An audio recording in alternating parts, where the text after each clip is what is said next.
The TNT Shop has great gift ideas for your furry family member. And we don't mean your Aunt Dolores. You stink! The TNT Shop has it all at TNTRadio.live. You're with Patrick Henningsen on today's News Talk Radio, TNT.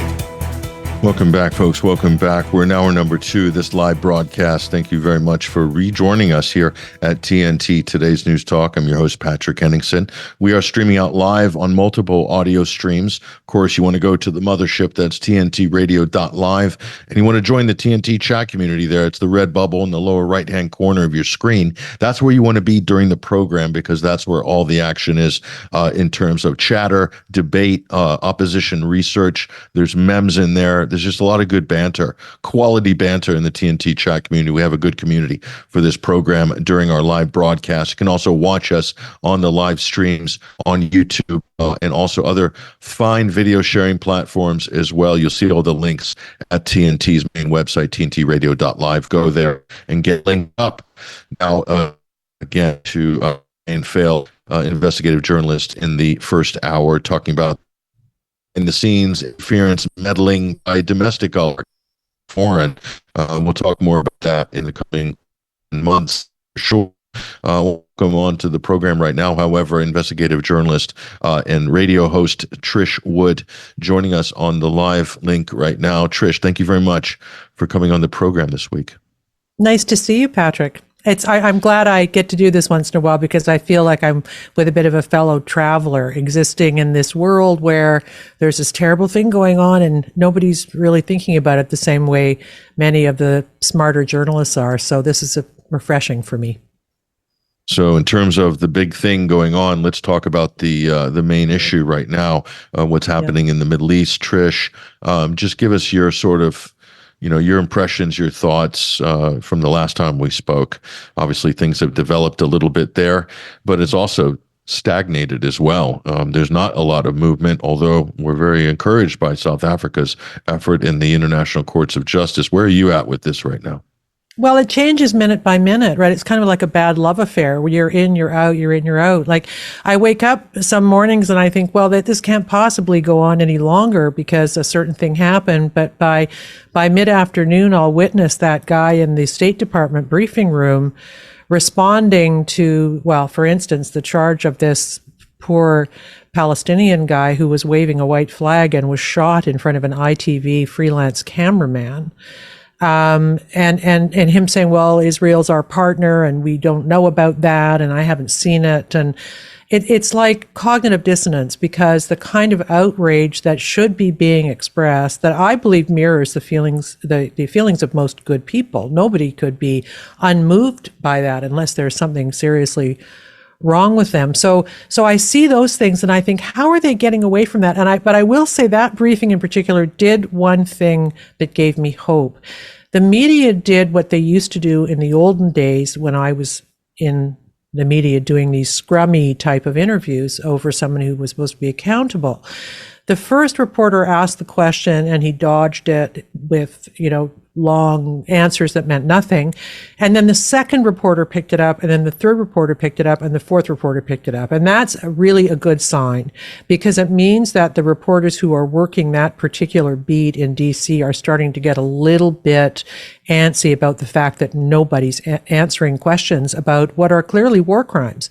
And that was the question, right? If what you see on the tape is real, there is some pushback on that now. I noticed on Twitter a couple of minutes ago, they're saying it was a Pallywood production or something. But if that video is real, and there's no reason right now, I think, to think it wasn't, it's a war crime, plain and simple. You can't really argue that point. And the way that these spokesmen for the Biden administration deal with these things in a kind of a robotic, talking pointsy, inhumane way, it's hard to watch. And I actually think it's not good for the country. Yeah, it's so funny as well how the U.S. government has been inundated with evidence on the war crimes front. I mean, it's literally that file is just growing every day. What they submitted to The Hague, which everybody can see, South Africa did a good presentation on it, but that was only up to December. That was only basically, that was a file that ended on December 10th or December 14th. And already, Trish, add another month to that, another 2 months to that. I mean, I never think there's never in history been so much evidence of war crime and of genocide, if we want to be more accurate, than anything else in history. So I honestly think, Trish, that this is causing a paralysis in the system. This could even really gum up the wheels of justice because it's just so over the top and overwhelming. Normally what happens, Trish, in these situations in history is one force would come and obliterate another force who is doing this. That doesn't look like that's going to happen. Israel's not going to get obliterated. So they're able to carry on with this. So we're in a kind of very funny situation in human history, Trish, that I don't think a lot of people are prepared for, do not know what to do, do not know how to react. And we're being forced to cope with something that's just, I don't think it's a natural thing to have it's to a process. Trauma. Yeah, it's absolutely a trauma. And I do want to say, based on what you were just alluding to, it's the idea that what is going on here, really, to put it in a very crude way, Israel is shooting fish in a barrel. That's what they're doing. These people can't leave. They don't, aside from the kind of street fighting that they're doing with the rebels or whatever we're calling them, the civilians are basically trapped. They can't leave. And they're being killed indiscriminately in a place in which they're kind of encapsulated. So that's the other part of this that's really kind of awful. And I did want to say one thing, because I keep shouting out the journalists there. I admire them so very deeply, and I'm really angry that the journalists in the West seem to not care one whit about these people who are actually doing brave things under the most extremely different. They're not staying at night in fancy hotels like we did when we were in the field and going to the bar at night and then having a steak. They're starving along with everybody else. They're being bombed. And I noticed that Motaz, who is a big hero of this, the young, I think he was posting mostly on Instagram, but some on Twitter too. He left for undisclosed reasons, but I would not be surprised. He is in, I believe it's Qatar, for mental health reasons. I think you can't survive this mentally. And Wael Dahdouh, the guy who also should be the journalist of the year for survival, his wife and kids were killed, and he was on air when it was announced, and then he was shot and his cameraman died because they couldn't get in to rescue him. The Israeli forces were blocking the road. And then his son, who is also a journalist, was killed. And he's still standing, unbelievably still standing. And he apparently is kind of off now, getting some kind of medical treatment. But I just need to shout those guys out because the rest of the Western media is not doing it. And I think it's really important to say that. No, Motaz has been unbelievable, and he's like the people, Palestinian people. He's a treasure for them. So highly regarded. When it was looked like his account might have been shut down, or something would have happened with his account, whatever, it's hacked or suppressed, whatever. They're all up in arms. He was literally one of the key voices getting their story out, getting those images out. So I think he was being targeted by the Israeli forces. They were tracking him. He was definitely on their hit list. So, I mean, this is another thing, the targeting of journalists. This is like so beyond the pale, isn't it, for Western values, right? Our democratic values in the West. And here you got plenty of evidence that is the case. Not just the journalists, Trish, the families of the journalists as well in Gaza. Unbelievable. And I've not heard anything. If it comes up in those State Department briefings, it's not coming up in the White House briefings, by the way. Hardly any of this is. It's only like you said, those dissident journalists in the State Department briefings, the Sam Husseinis of the world, the Max Blumenthal's of the world. These are maybe Matt Lee, I think, has woken up on this issue recently. But nothing in the White House. Nothing on Israel. Nothing. And I don't know, this is maybe the nadir of legacy media as we're watching this too. This war, if that's what we're even calling it, may also end the credibility of these people, because someday somebody's going to wake up and say, maybe tomorrow, right? This was a genocide, maybe tomorrow. And we'll be back asking all the same questions we did after the Holocaust, which is, where was the New York Times? Where were all the people? Why weren't we helping more than we did earlier, sooner, right? And so I hope we're not doing this again, which kind of reminds me to say something controversial, but I can't let it go, which was Elon at Auschwitz, right? He's got to settle some issues with his advertisers. He was being picked on unmercilessly by Media Matters, who are completely dishonest about being anti-Semitic. I don't think he's anti-Semitic, but I think that for him to go and make that appearance at Auschwitz with Ben Shapiro, who is a cheerleader to what is going on in Gaza, rabid, and not just rabid, but lying. I mean, we're now, I'm going to talk about this in a minute. Israeli media is now saying October 7th atrocity stories are not exactly what you and I and Max have been saying since I published first on that October 13th. So, and got a lot of pushback. And you did too. I saw your tweet when you were talking about the beheaded babies, right?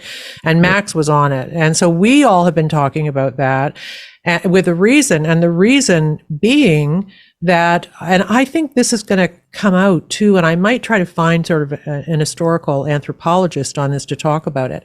I think that Netanyahu and his Israeli cabinet, some of whom are Kahanist nightmares, used the atrocity propaganda fake stories to create a mass hysteria event within the country, because people in Israel also are not behaving in a normal way. And I know they're afraid, but we saw a lot of irrationality during COVID times and the pushing of fear porn and fear propaganda. And Netanyahu is a lot of things, but I don't think he's stupid. And I don't think he is above terrifying beyond what was already a terrifying and horrible event, more with these pieces of stories, mostly about children. Like only one baby was killed. I mean, that's too many, but only one. We know her name. We know what happened. So that's in the record. So they're still talking about the 40 beheaded babies. They're still talking about the baby in the oven. They're still talking about the woman having her baby. I mean, all that stuff. And there's a reason for it. It's because that is the ultimate taboo. Only cutting off heads is a huge taboo, obviously. And hurting children, torturing children is a huge taboo. So they use that in order to gin up as much hatred and fear to dehumanize the Palestinians as they possibly could. And I believe Netanyahu had a plan. I can't prove this, but I hope that one day when cooler heads prevail in their actual investigations, we will learn that October 7th was not at all how it was portrayed to us, that the friendly fire was probably bigger than we know, that the Hannibal Directive, which is, you can kill civilians if it means getting the bad guy, even indiscriminately, will have been in play, which they're now kind of talking about. So that story will not be as big. And I also think that there may be a point where a decision is taken where Netanyahu said, hey, let's make our move. We wanted to get rid of these guys. We want to get them out of Gaza. We want to get them out of here. This is our chance. Because I do think people can run with fake stories just because they're scared and things take hold of them. But a lot of these stories were perpetrated by military people. So it really makes you wonder if this wasn't the plan, that after October 7th, Netanyahu convened a meeting and said, okay, let's get them out. We're going to go for broke. We're going to rubbleize Gaza. But the only way we can do it is to convince people that the people who live in Gaza are monsters, the worst of the worst. And I think that's what's happened. I think that's that's baked into all their institutions. It's into their military strategy. Just that they had more opportunities to amp that up. But that's actually part and parcel of their doctrine of information warfare. According to their doctrine, anything is permissible as long as it furthers the ends. Look, I'm talking with investigative journalist and radio host Trish Wood right now. We're talking about the situation in Gaza. Let's also talk about the country of Canada on the other side. Justin Trudeau. He's also weighing in on the Genocide Convention case with South Africa. We'll hit that and other breaking news regarding Canada on the other side. I'm Patrick Henningsen, your host. This is TNT, Today's News Talk. We'll be right back. TNT's Pella Nuroth-Taylor. We need to do a lot of deconstruction of these phrases and really think about what it means, because what does far right mean? I'd say that far right means anything that you don't like, and it's just a label, a bit like the Chinese under Mao, their state press used to call anyone who was an ideological opponent capitalist pig dogs, whatever. And it was just meant to evoke a response, and it was a signal from the rulers to the rule that this is what you should think, without actually having to think. It's meant to evoke a sort of Pavlovian reaction that these are bad guys, and a moderate in our lingo. I mean, let's see, it's foreign coverage. The BBC will say the moderate blah blah blah party in the third world, meaning, well, they're guys we approve of, and then the extremist is someone who we don't approve of. Pella Nuroth-Taylor on Today's News Talk, TNT. At the top of the hour, we'll keep on top of the news. It's the most important thing we can do. On Today's News Talk, TNT Radio. All right, folks. All right, welcome back. I'm Patrick Henningsen, your host. We're still in the second hour of this live broadcast. We're going to go back to our guest right now, investigative journalist and radio host Trish Wood, joining us on the line right now. Yeah, Trish, I agree with what you're saying there. It is unconscionable the amount of fake news and fabricated reporting that has been generated by Israel, their government, their media arms, their spokespeople. Elon Levy is like the British Israeli spokesperson there for Netanyahu. He put out some absolute howlers on social media and erase them, by the way, because of the backlash. But I mean, this is what you're dealing with here in terms of the level of deceit, the level of propaganda. It's unprecedented, and it has induced a state of hysteria in Israeli society, in the U.S., in the West as well. A lot of people bought into this juggernaut too, but it has been done before in the past. It's just this one is really special on many different levels. So in Canada, your country, your prime minister was asked directly about whether this was a genocide in Gaza. As this is the biggest story in the world in The Hague, South Africa has lodged this case, and a lot of people were shocked at the comments by Justin Trudeau, basically denying that there's any genocide there. He was visibly uncomfortable too when he was asked that question. What are your thoughts on Trudeau on this issue? Well, let me just start by saying he's visibly uncomfortable when he's asked any hard question. I mean, he's a drama teacher, right? So he's in over his head on most policy questions. There's no issues about that. We're all kind of used to it. But the problem with that response for me is that he is much more far left in his worldview. I disagree with many, many things that he thinks and has done in the past. But I thought about this, well, at least he's a progressive lefty. So like a stopped clock who is right twice a day, he'll get Gaza right, because most of the people supporting Palestinians right now are left of center. The conservatives have all gone crazy and are screaming for more bombardments. So I thought, well, at least this is one thing in his whole time as prime minister that I can agree with him on. And he got it wrong.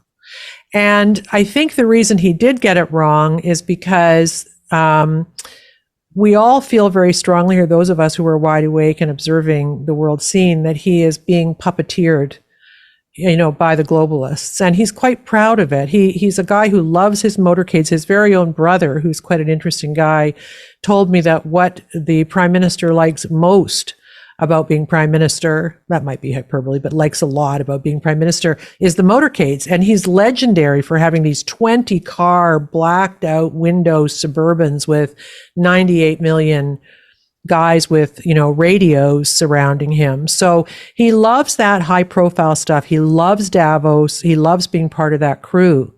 And so we saw in Davos just recently where their sympathies lie, and their sympathies lie with Israel on this. So that's where I think it's coming from. And I mean, I also think he's not the only one. There are a lot of people supporting Israel right now, and I'm surprised by it. So he's not the only one. Bobby Kennedy Jr., I was like, what? Excuse me? I nearly fell out of my chair when what did he say? They're the most pampered people in the world. And he's a smart guy. So, this is like, I think Whitney Webb goes too far with some of the stuff she says, but her basic premise that maybe everybody's being blackmailed kind of resonates for me a bit on this issue, because people, and even Elon, people are saying things in support of something that as human beings, I never, ever would have thought that they would support. And that includes our prime minister. So I don't actually literally think everybody's being blackmailed, but I don't know how else to say it. I think in his case, it's for sure, it's trying to please the Gulfstream jet crowd who fly into Davos. And the Israeli lobby is very powerful in Canada. Very powerful. Oh, yeah. So he's going to get his earful from those organizations for sure. Yeah, and then the other thing that's happening to him right now, which is quite fun, is that Tucker Carlson is here.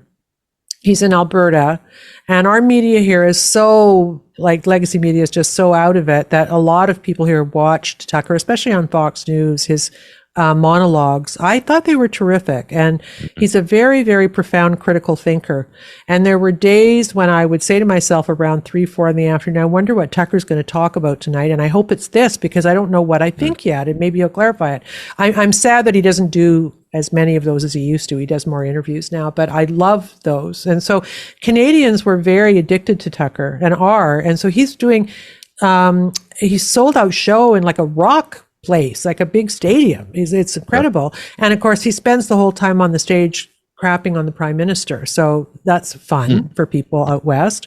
And then the other bad thing that's happened to him, but we were all screaming yay, and oddly happened, I was on the phone with Tamara Leach, who was one of the leaders of the trucker convoy.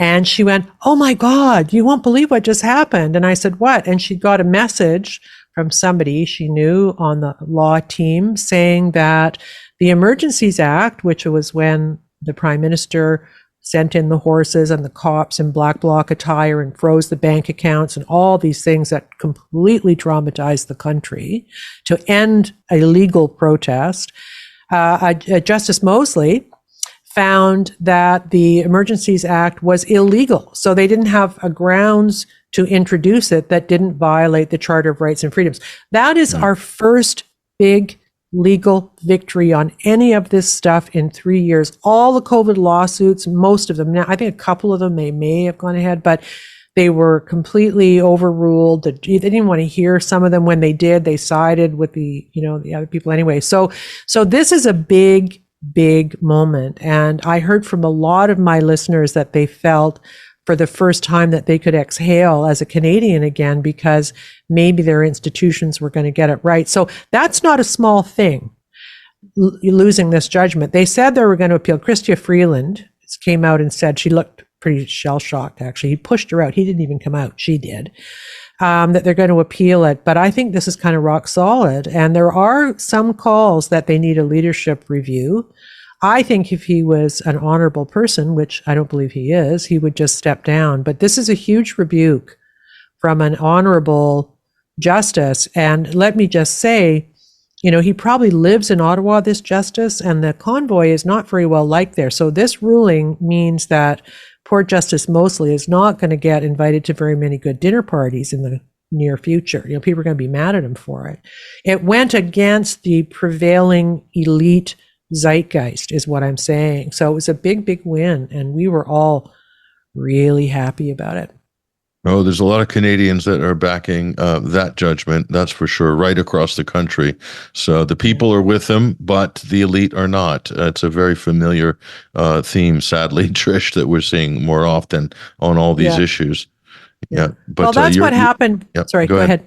Go ahead. Oh, no, I was just going to say, well, that's what happened to the truckers, because I don't think they realized when they were going into Ottawa what they were going into. They were blue collar kind of rational thinking, saying, we're calling BS. And I believe myself that frequently working people get stuff right that the PhDs get wrong. I see that now more than ever.